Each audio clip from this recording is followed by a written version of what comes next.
Bismillahirrahmanirrahim. Assalamualaikum warahmatullahi wabarakatuh.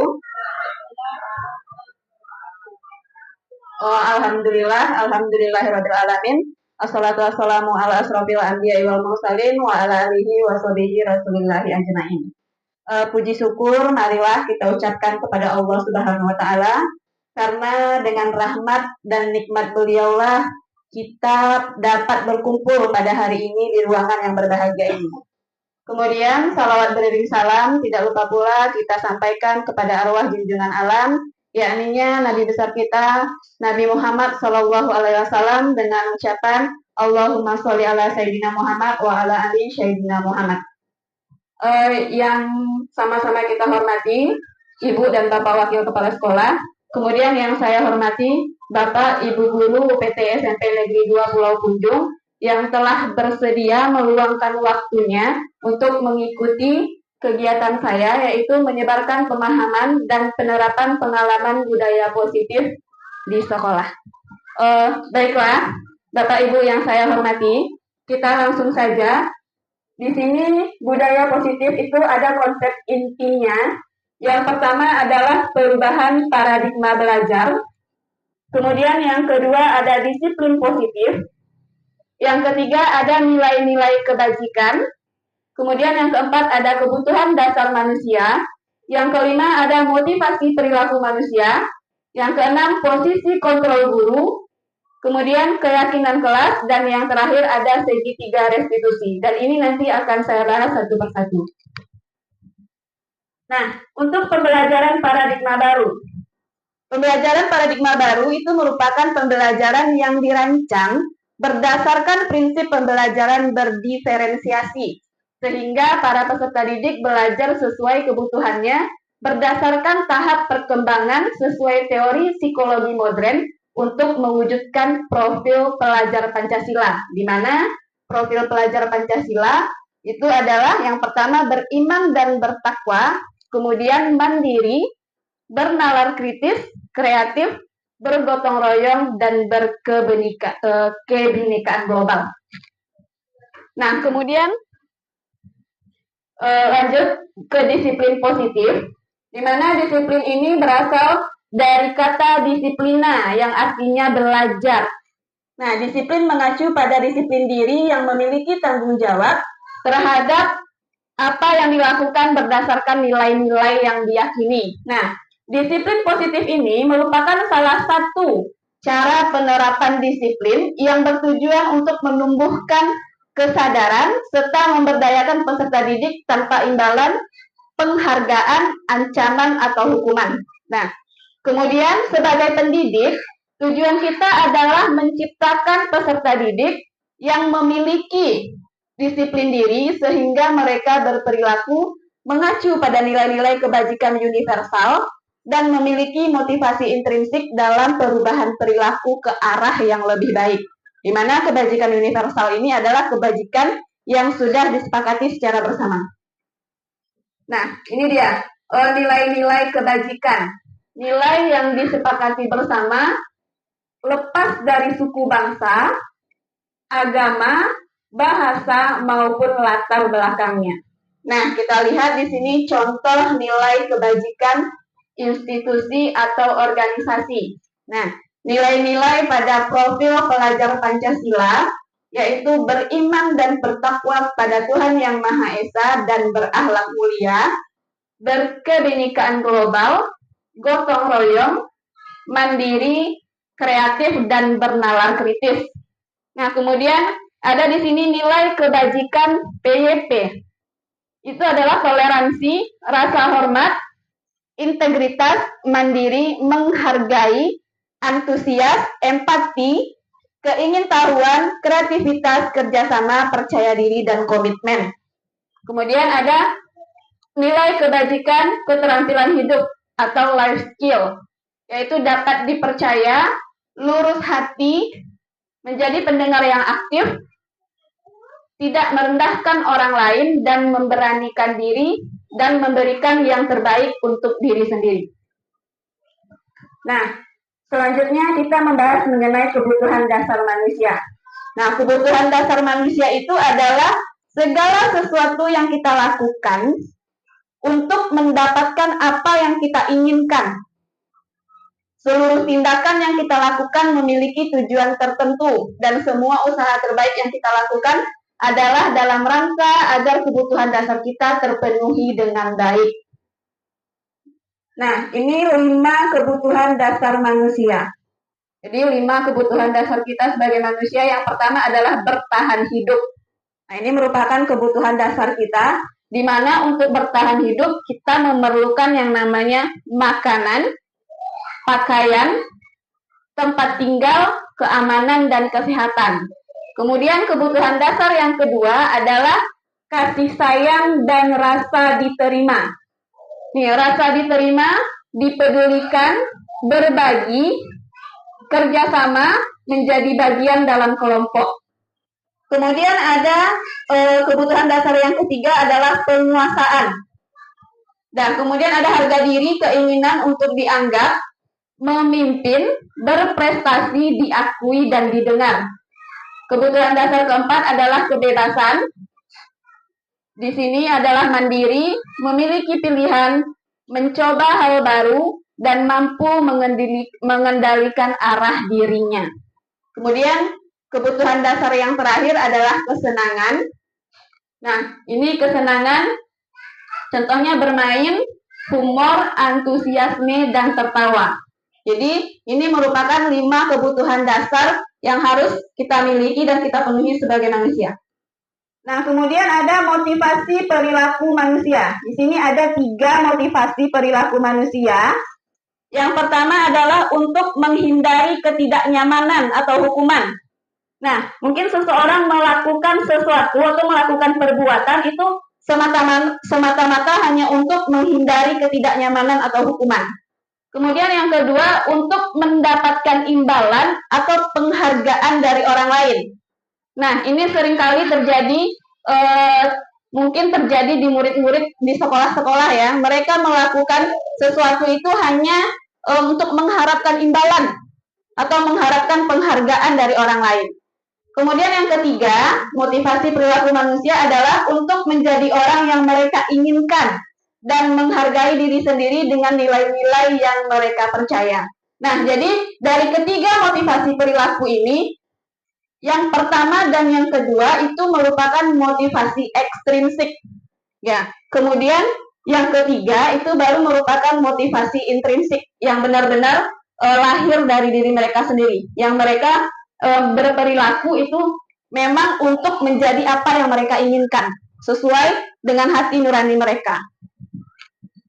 Nah, kemudian ini perbedaan antara hukuman, konsekuensi, dan restitusi.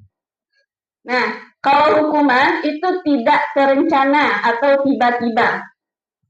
Kemudian murid tidak tahu apa yang akan terjadi. Kemudian bersifat satu arah dan berupa hukuman fisik atau psikis. Itu hukuman. Kemudian ada konsekuensi. Kalau konsekuensi, dia terencana atau disepakati. Kemudian murid tetap dibuat tidak nyaman dan sikap guru selalu memonitor murid. Kemudian yang terakhir ada restitusi, yaitu proses menciptakan kondisi bagi murid untuk memperbaiki kesalahan. Kemudian proses kolaboratif yang mengajarkan murid untuk mencari solusi sendiri. Nah, jadi di antara ketiga ini, itu yang paling baik diterapkan adalah restitusi.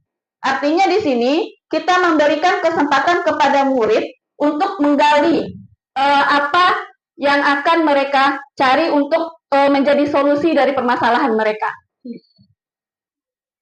Nah, baiklah Bapak Ibu, sebelum kita lanjutkan, di sini saya ingin mengajak Bapak Ibu semua bergerak terlebih dahulu. Bergerak sekalian ini merupakan senam otak ya. Senam otak mengecek keseimbangan antara otak kanan dan otak kiri. Suka kalau yang goyang-goyang.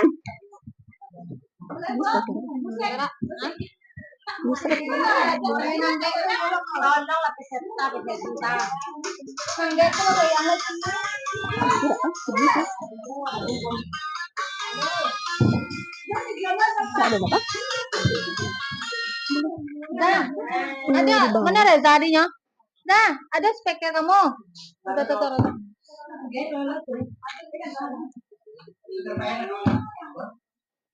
Ya tidak ngantuk.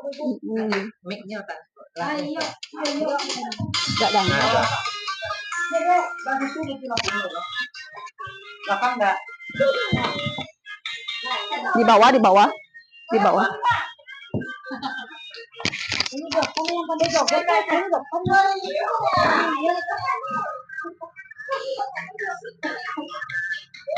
ulang.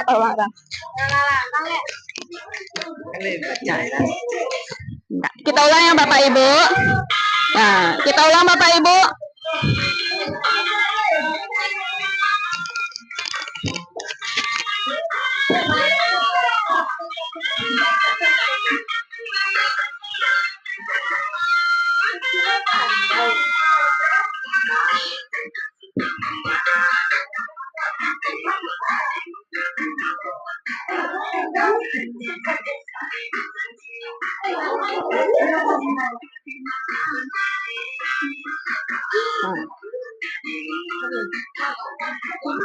Gantian. Kanan jempol, kiri kelingking gantian.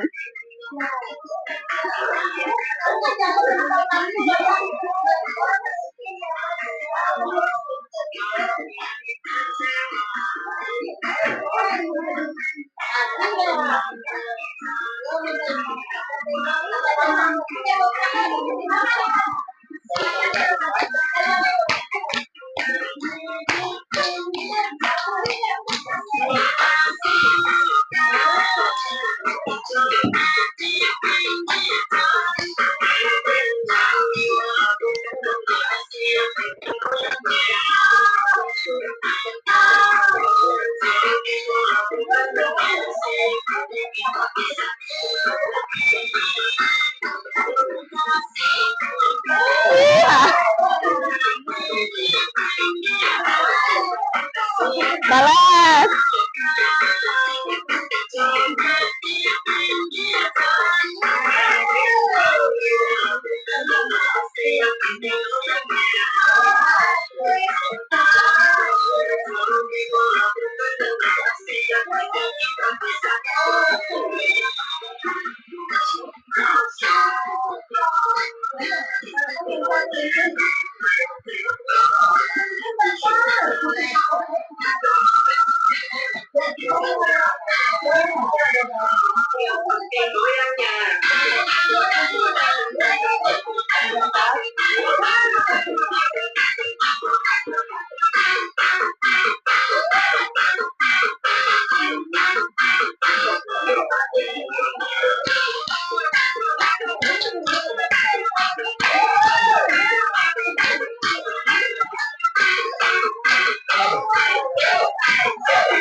Next saja.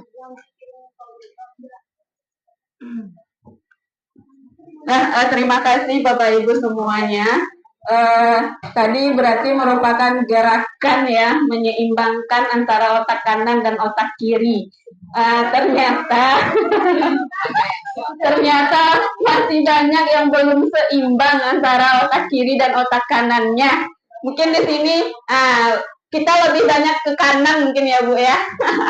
Lebih banyak ke arah kanan, lebih banyak ke arah yang positifnya.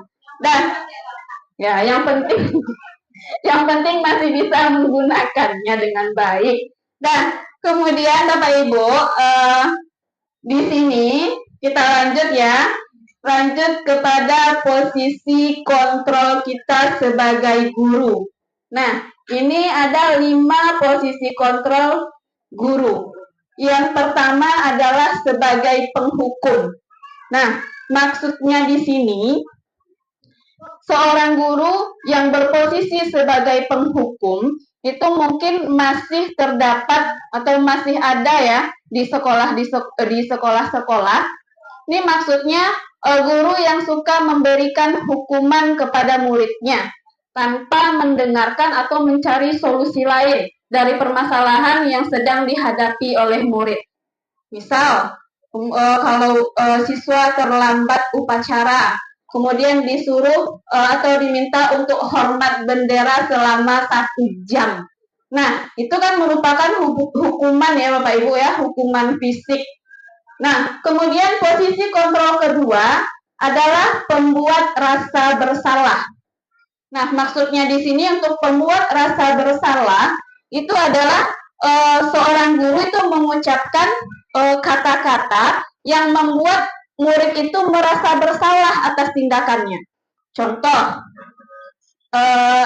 Contoh kasus, misalnya murid yang diberikan tugas tetapi tidak mengerjakan tugasnya di dalam kelas, kemudian kita menegur murid itu dengan perkataan seperti ini. Ayolah Ananda, kerjakan tugasnya, kalau tidak nanti ibu yang akan dimarahi oleh bapak kepala sekolah. Seperti itu. Jadi dengan kalimat seperti itu membuat murid itu merasa bersalah. Itu posisi kontrol pembuat rasa bersalah. Kemudian ada posisi kontrol sebagai teman. Nah, sebenarnya posisi kontrol sebagai teman ini dapat memberikan dampak positif sekaligus dampak negatif kepada murid. Nah, dampak positifnya mungkin murid akan merasa tenang ya dengan kata-kata karena kita mencarikan solusinya. Kemudian kalau untuk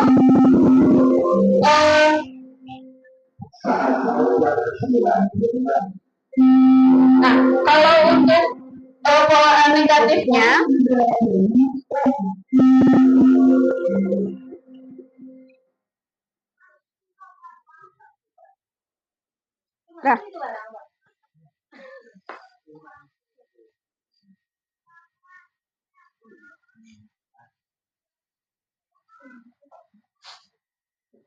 tes. Kemudian dampak negatif dari posisi kontrol sebagai teman ini adalah murid tersebut akan merasa ketergantungan terhadap guru. Jadi dia hanya mau bertindak kepada guru tertentu saja yang menganggapnya, yang memposisikan diri sebagai teman tadi. Kemudian ada posisi kontrol guru sebagai pemantau. Nah, ini dia hanya memantau dan menanyakan saja. Dia tidak mencoba mencari solusi terhadap permasalahan yang sedang dialami murid. Kemudian yang terakhir ada posisi kontrol sebagai manajer.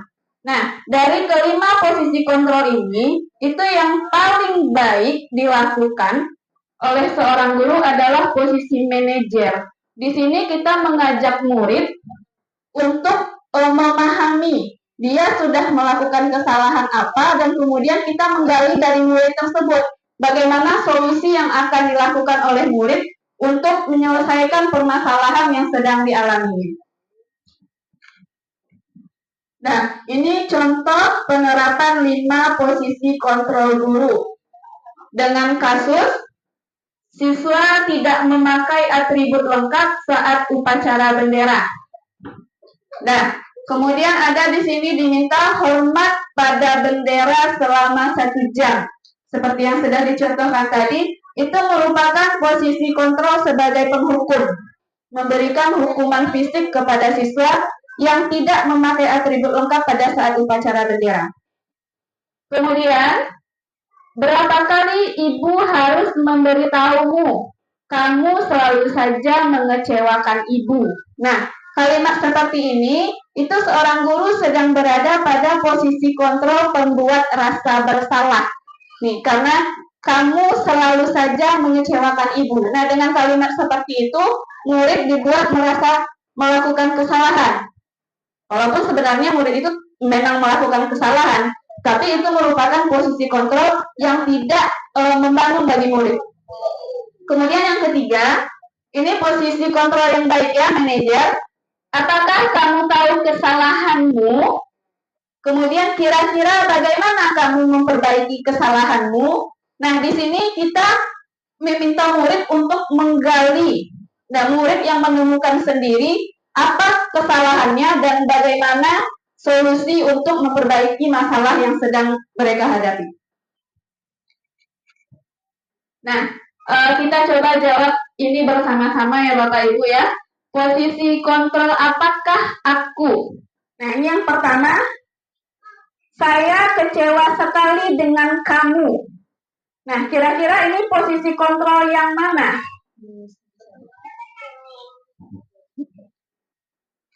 Ada Bapak Ibu yang mau coba jawab?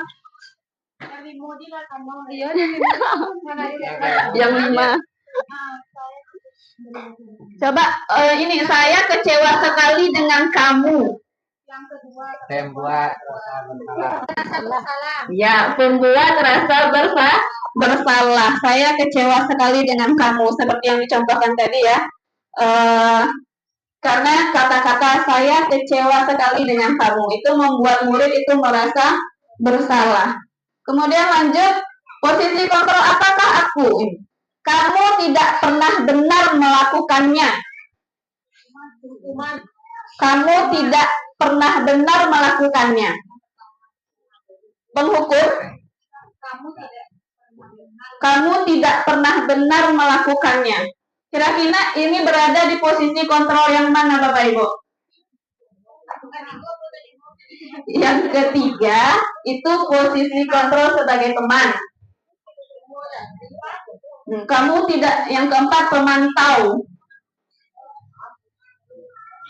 Kamu tidak pernah benar melakukannya. Kedua, pembuat rasa bersalah. Lanjut. Posisi kontrol apakah aku? Apa rencanamu untuk menyelesaikan masalah ini? Ya, manajer. Jadi ini merupakan posisi kontrol terbaik yang harus bisa kita terapkan dalam pembelajaran sehari-hari. Yang terakhir, nah ini, ayo lakukan demi Bapak Ibu ya. Nah, posisi kontrol sebagai teman. Nah, kenapa tadi posisi kontrol sebagai teman ini dikatakan memiliki dampak negatif juga? Karena tadi, kalau seperti ini, ayo lakukan demi Bapak Ibu ya, maka siswa itu atau murid, dia hanya akan melakukan sebuah tindakan dengan guru-guru tertentu saja. Nah, dia ketergantungan dengan guru tertentu.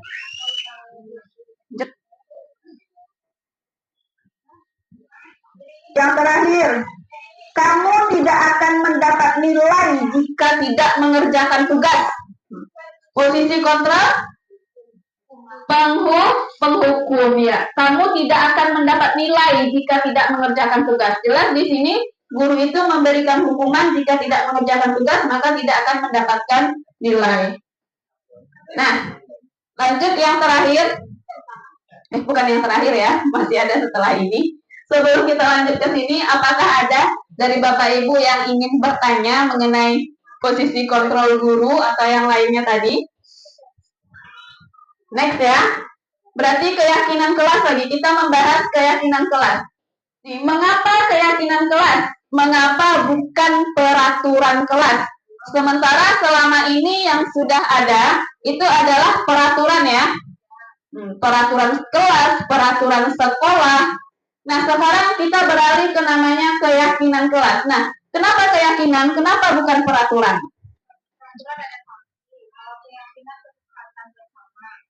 Ya, terima kasih Ibu. Nah, di sini nanti akan kita bahas. Ini untuk kenapa tadi peraturan. Kalau peraturan itu dibuat secara sepihak ya, dibuat secara sepihak. Kemudian kalau keyakinan kelas itu dibuat berdasarkan hasil diskusi atau kesepakatan bersama. Nah, ini pembentukan keyakinan kelas. Yang pertama dia bersifat abstrak, kemudian berupa pernyataan universal yang disepakati bersama, kemudian juga dibuat dalam pernyataan positif. Nah, mungkin selama ini ada peraturan yang membuat tidak datang terlambat. Nah, itu kan menggunakan pernyataan positif, pernyataan negatif, maaf, tidak datang terlambat. Nah, mungkin untuk keyakinan kelas, kita bisa mengubahnya atau dibuat dalam bentuk pernyataan positif dengan mengubah kalimatnya menjadi datang tepat waktu. Ya, jadi kita mencoba menghindari kalimat-kalimat yang bersifat negatif.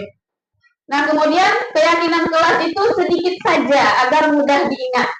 Nah, jadi keyakinan kelas itu sedikit saja agar mudah diingat dan sesuai dengan kondisi kelas dan sekolah sehingga mudah diterapkan. Kemudian, semua warga sekolah atau warga kelas dilibatkan saat membuat keyakinan kelas. Nah, kalau kita membuat keyakinan kelas, maka seluruh siswa yang ada di kelas itu harus dilibatkan untuk membuat keyakinan kelas. Nah, kemudian yang terakhir ada segitiga restitusi. Nah, ini merupakan suatu proses dialog yang dijalankan guru agar dapat menghasilkan murid yang mandiri dan bertanggung jawab. Nah, segitiga restitusi itu yang pertama adalah validasi tindakan yang salah. Bukan. Yang pertama adalah menstabilkan identitas. Nah, jadi namanya segitiga. Berarti ada 3 langkah yang kita gunakan dalam segitiga restitusi. Yang pertama adalah menstabilkan identitas. Kemudian yang kedua memvalidasi tindakan yang salah. Dan yang ketiga menanyakan keyakinan.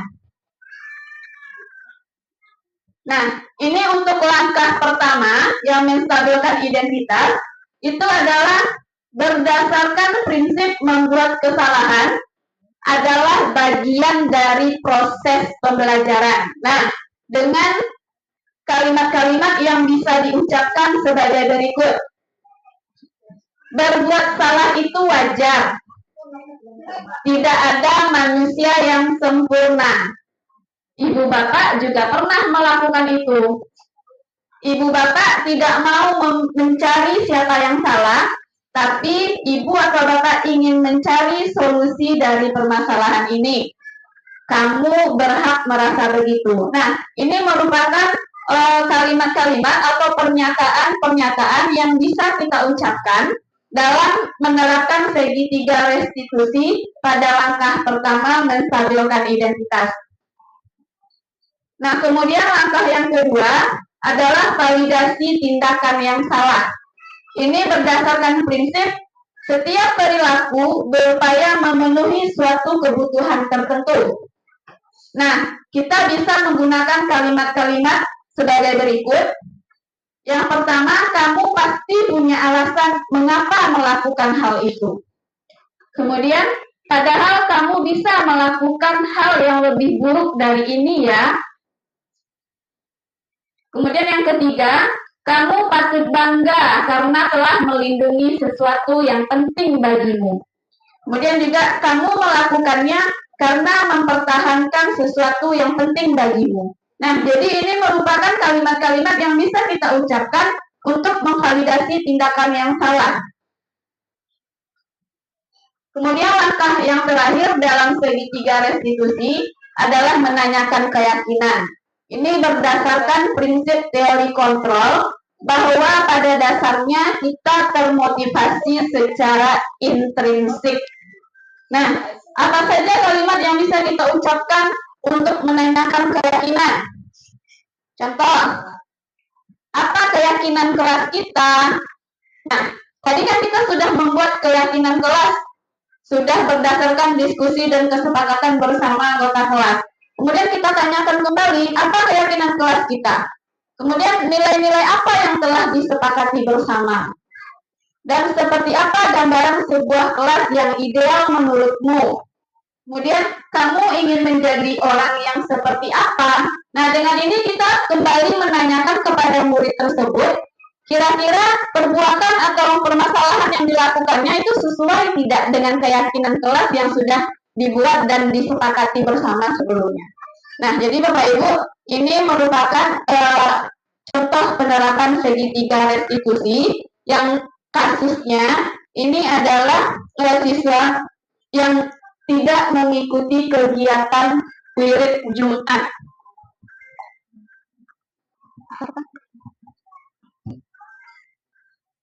Silakan duduk, Reva. Reva tahu kenapa Reva dipanggil ke sini? Saya tidak ikut wirid. Saya dan Reva sudah lama hari kalau tidak ikut wirid. Menurut Reva, perbuatan Reva itu salah atau tidak? Ya, dia tidak ada yang sempurna ya Reva ya. Melakukan kesalahan itu adalah hal yang wajar. Ibu pun juga pernah melakukan kesalahan. Tapi Reva pasti punya alasan melakukan itu. Saya malas kok dan ikut-ikutan dan baik. Reva mungkin bisa saja melakukan hal yang lebih buruk dari itu ya, seperti tidak mengikuti BBM di hari itu, tapi Reva tidak melakukannya. Ya, Bu. Nah, sekarang Reva tahu keyakinan apa yang telah Reva langgar? Disiplin dan saling menghormati. Jadi, kedepannya Reva mau menjadi orang yang seperti apa? Saya akan menjadi orang yang disiplin dan menghormati orang tua. Nah, menurut Reva menjadi disiplin itu penting tidak? Ya, Bu. Nah, lalu apa yang akan Reva lakukan? Saya akan mengikuti kegiatan wirid dan kegiatan sekolah lainnya, Bu. Dan saya akan mengikuti ajaran tema untuk menangkan disepakatan sekolah. Baiklah, maka Reva bisa melakukannya ya. Sekarang silahkan Reva kembali ke kelas. Ya, Bu. Terima kasih, Bu. Ya.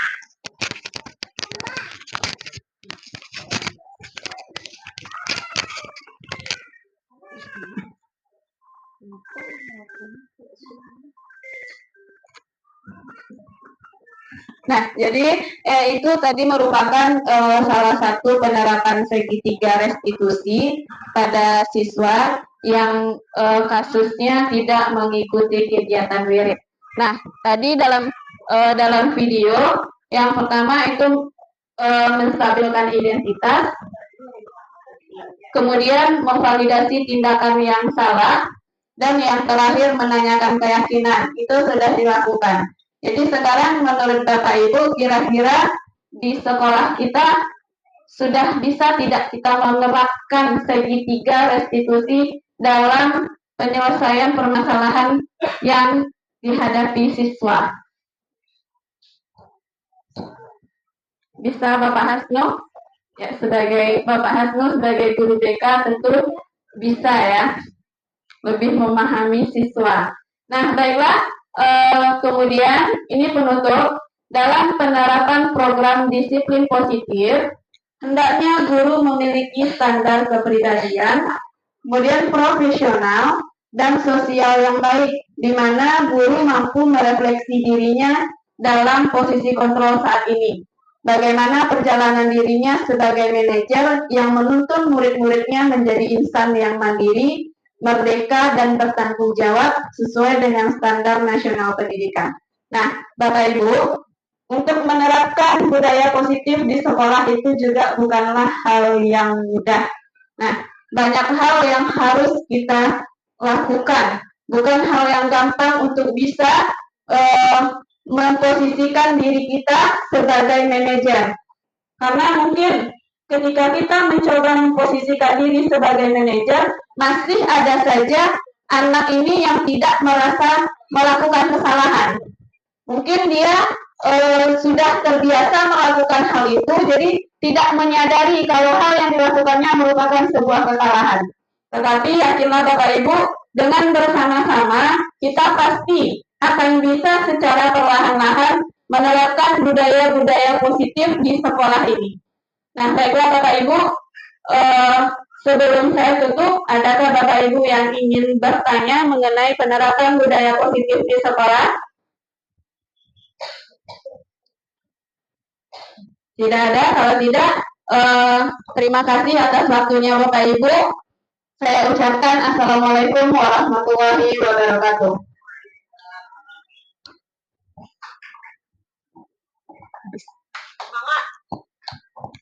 Assalamualaikum warahmatullahi wabarakatuh.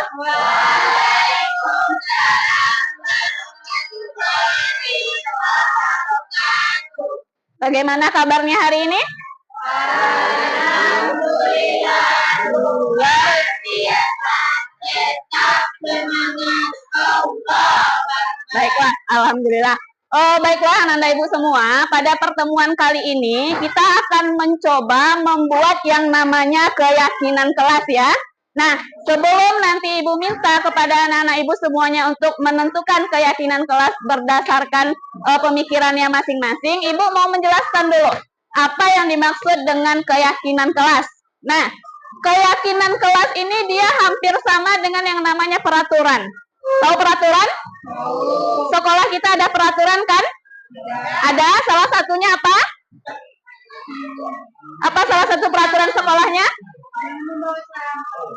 Jangan membawa sampah ke dalam lingkungan sekolah. Nah, jadi keyakinan kelas itu dia hampir sama dengan peraturan sekolah. Tetapi bedanya kalau peraturan itu dibuat berdasarkan hasil pemikiran sepihak ya. Nah, misalnya sekolah, jadi itu hanya pihak sekolah saja yang membuat peraturan dan harus ditaati oleh semua warga sekolah. Tapi kalau keyakinan kelas itu kita membuatnya bersama. Jadi kita membuatnya berdasarkan hasil diskusi secara bersama. Nah, dalam keyakinan kelas ini, kalimat yang kita gunakan pun itu adalah kalimat-kalimat yang bernada positif ya. Adalah kalimat-kalimat yang bernada positif. Contoh. Nah, kan ada ya peraturan sekolah, jangan buang sampah sembarangan. Ya kan? Nah, kira-kira kata jangan itu kata positif atau negatif? Jangan. Nah, jangan itu adalah kata negatif. Nah, jadi kata itu kita ubah dia bernada positif. Apa ya jadinya? Kata jangannya kita ganti, kita hilangkan nada negatifnya tadi. Apa jadinya? Jangan buang sampah sembarangan. Kita ubah kalimatnya menjadi kalimat yang bernada positif. Apa jadinya? Ya, buanglah sampah pada tempatnya. Jadi, dalam membuat keyakinan kelas ini, kita pun juga diharapkan untuk tidak menggunakan kata-kata yang bernada negatif ya. Hilangkan jangan, hilangkan kata tidak boleh membawa makanan ke dalam kelas. Nah, hilangkan kata tidaknya. Ya, bisa kira-kira? Nah, jadi nanti ibu akan membagikan kertas kepada semua anak-anak ibu di sini. Nah, kalian silahkan tulis masing-masing kira-kira apa saja hal-hal yang ingin kalian lakukan untuk menjadi sebuah keyakinan kelas. Apa yang ingin kalian terapkan di dalam kelas untuk menjadi sebuah keyakinan kelas dia. Nah, jadi nanti ibu bagikan kertas ini, kalian tulis saja. Tidak perlu pakai nama, tulis. Setelah ditulis, tempelkan di sini, ya. Kita kan banyak nih. Nanti setelah tertempel, yang ada di depan ini akan kita seleksi secara bersama. Kita sisakan berapa kira-kira yang akan kita jadikan keyakinan kelas. Bisa? Nah, ibu bagikan ini ya. Nah, bagi satu-satu. Silahkan tulis kira-kira apa yang ingin kita jadikan keyakinan kelas. Contohnya sudah ada tadi ya. Contohnya, buanglah sampah pada tempatnya. Silahkan Rizky. Dua ya. Silakan tulis, kemudian tempelkan di depan. Warna sama saja. Kan contohnya ada tadi, misalnya kalau masuk kelas itu tidak boleh terlambat. Nah, apa kalimatnya yang bagus untuk itu? Ya.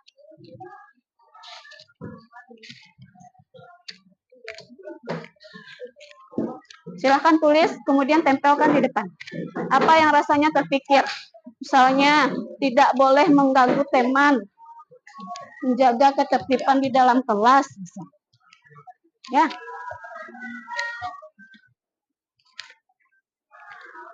Ini kan nggak pakai nama. Tolong. Silakan Ridho, tulis Ridho, tempelkan ke depan.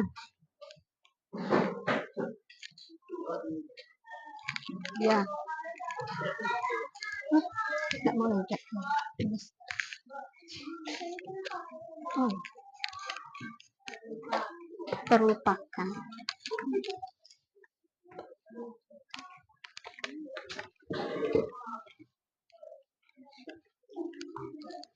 Silakan kira-kira apa yang kita inginkan untuk kita jadikan keyakinan kelas. Yang sudah selesai, silahkan ditempelkan di depan. Nih kita tuliskan yang tadi ya. Buang sampah pada tempatnya.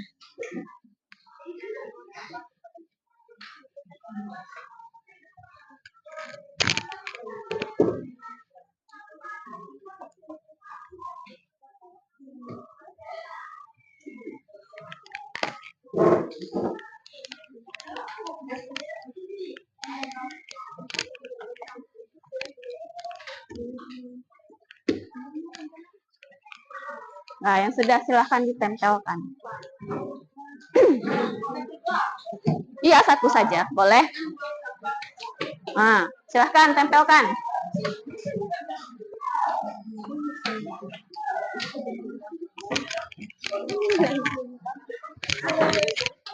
Bu, Bu. Tempel dulu, nanti kita seleksi bersama.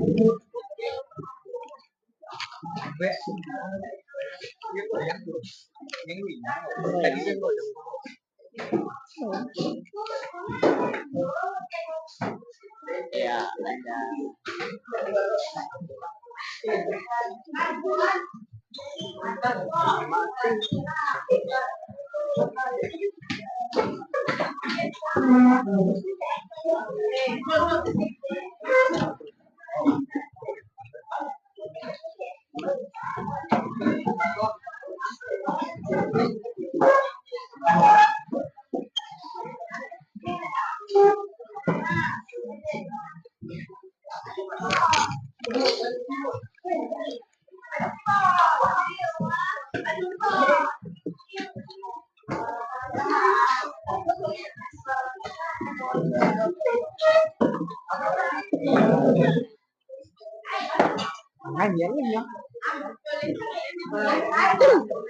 Dah, ada lagi?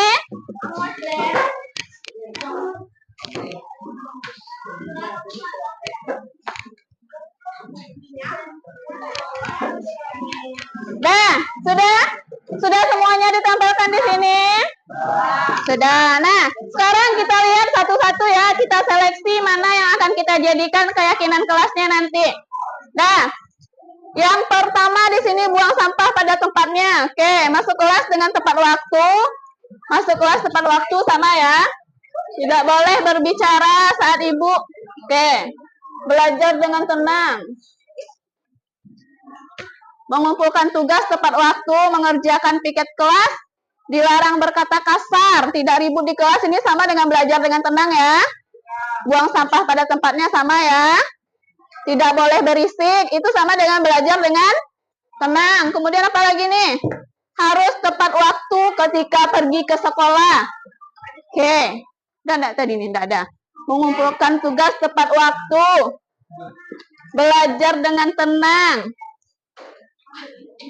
Melaksanakan piket, tidak boleh berisik, mendengarkan kata guru. Oke, tidak membuli teman, tidak membedakan teman, permisi boleh berdua. Ada usul ya. Jangan suka membuli teman. Tidak boleh membawa HP dalam kelas, membuang sampah pada tempatnya. Ini yang sama-sama kita ungsikan ya. Ini bukan berarti usulan dari Ananda tidak diterima, tetapi dia sudah ada yang sama dengan teman yang lain. Jadi kita geser, oke?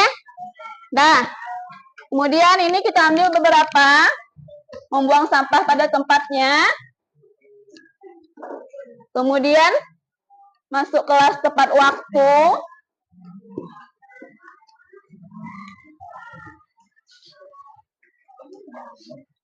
mengumpulkan tugas tepat waktu, belajar dengan tenang, apa lagi nih?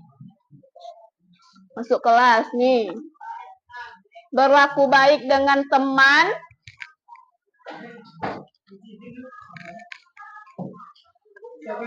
Oke.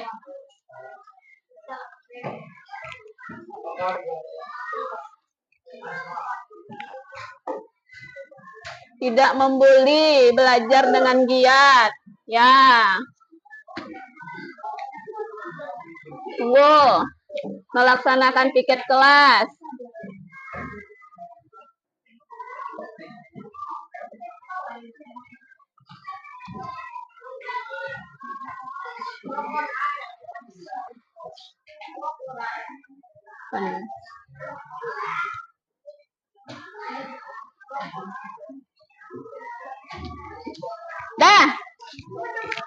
Dah. Jadi dari apa yang sudah kalian tempelkan tadi, kita sepakati ada 6 ya. Yang pertama, masuk kelas tepat waktu. Setuju?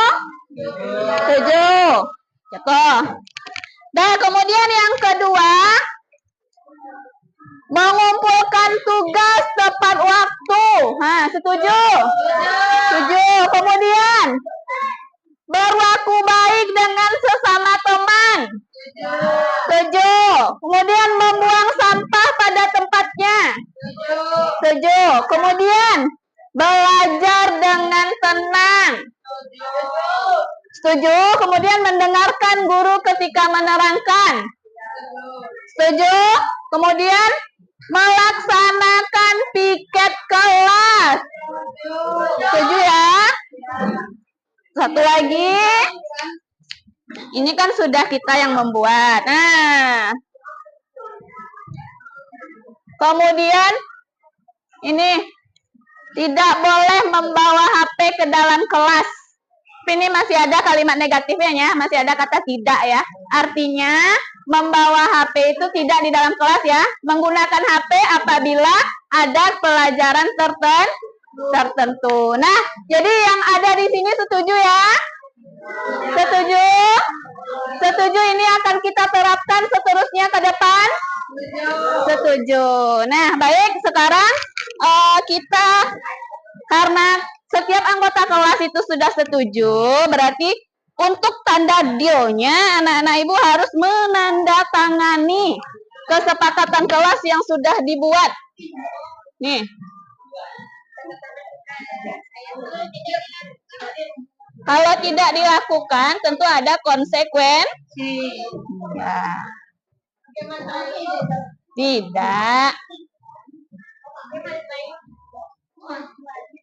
Dah, silakan maju.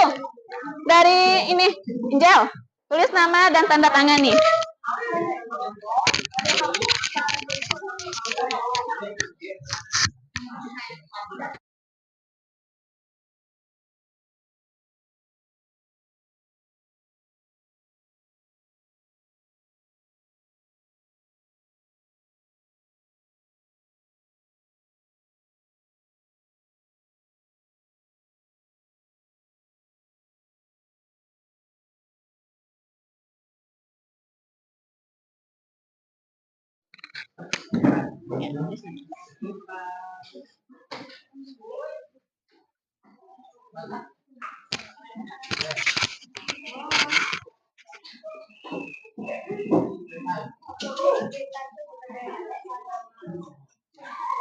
Silakan lanjut, Rere.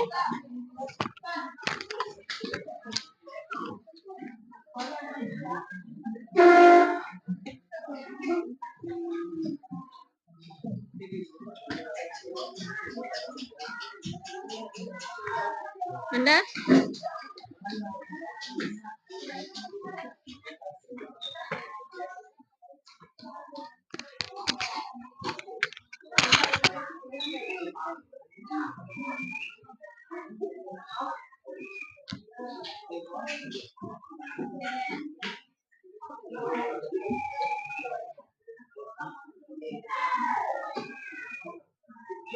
San.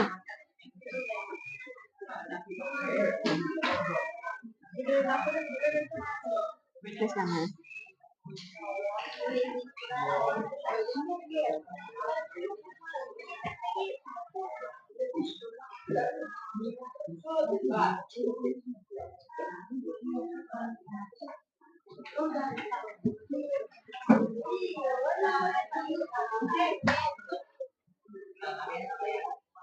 Lanjut.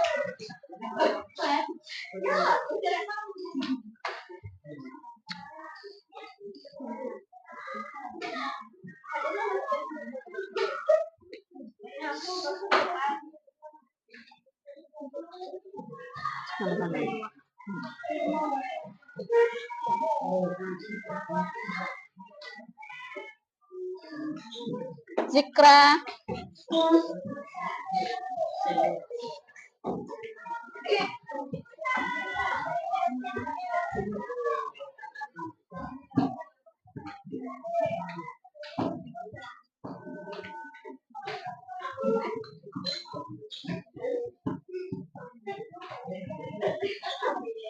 Rizky.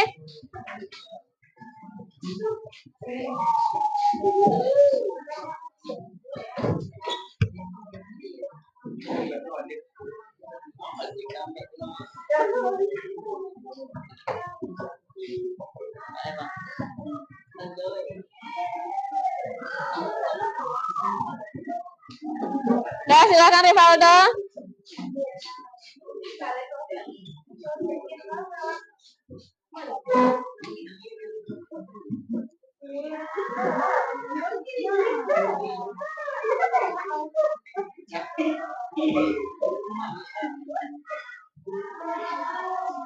Dah, siapa lagi? Adit. Dah, Razio, silakan.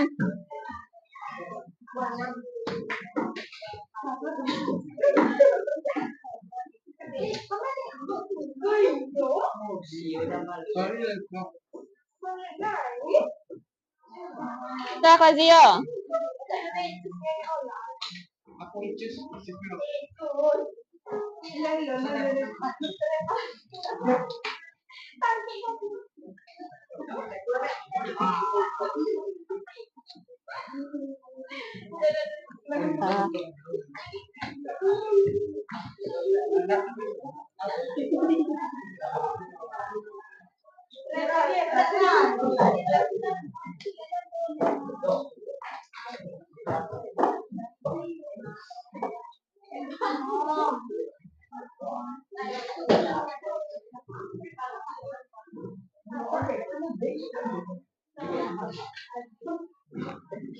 Dah, Frenzila.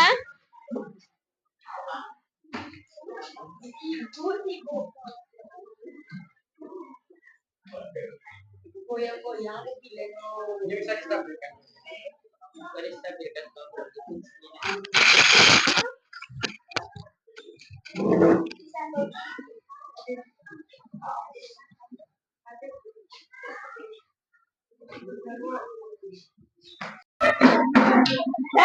Baiklah. Jadi setelah kita tanda tangani keyakinan kelasnya, artinya apa yang sudah kita sepakati bersama ini kita jalankan di dalam kelas.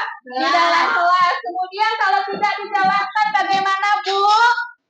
Nanti akan ada konsekuensi sesuai dengan kesepakatan yang sudah kita sepakati juga bersama. Dah, setuju ya ini dijalankan? Setuju. Baiklah.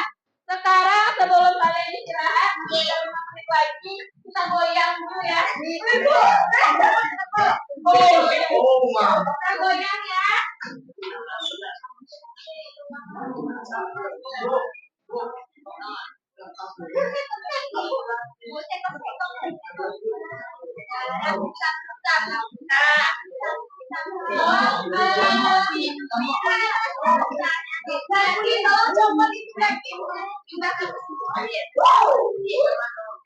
Ya, ini yang keyakinan kelasnya.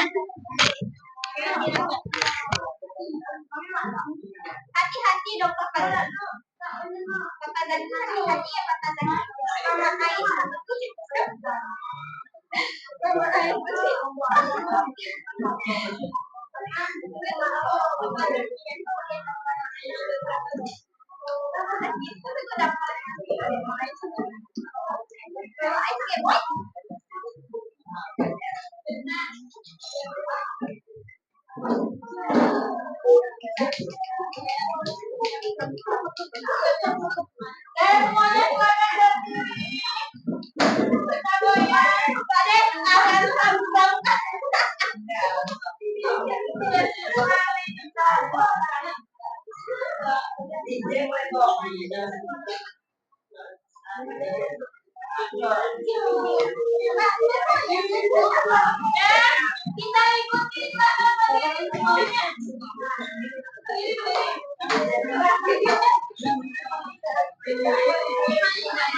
Kita mulai ya.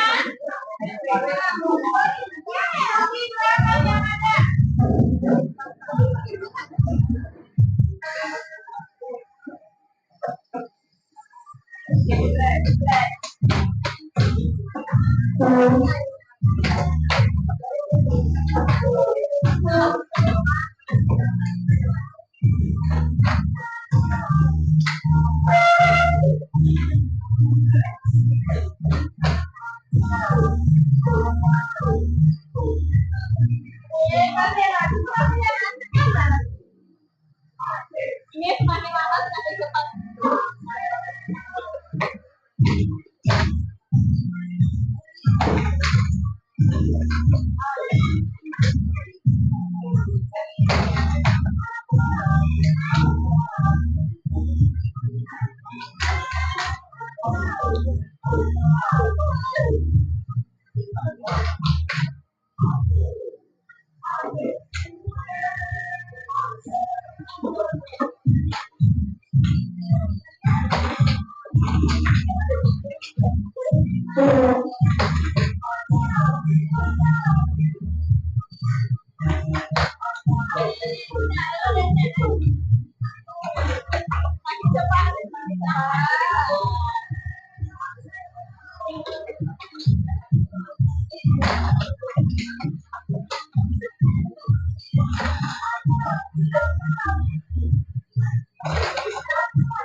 Sekali lagi.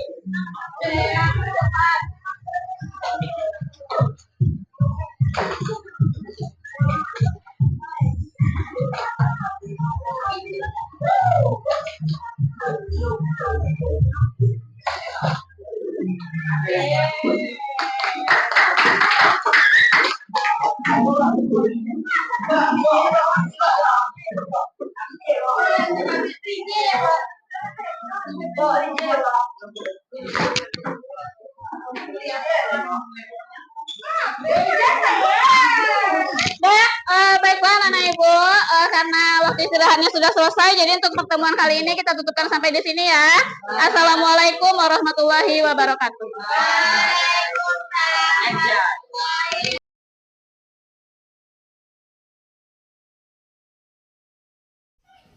Saya Revaldo dari kelas 8E. Saya Mandanovita Sari Rahayu dari kelas 8E. Saya Kirina Apria dari kelas 8E. Saya Rizky Ramadan dari kelas 8E.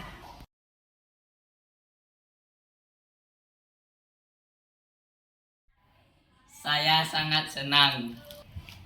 Saya senang. Saya sangat senang. Saya senang.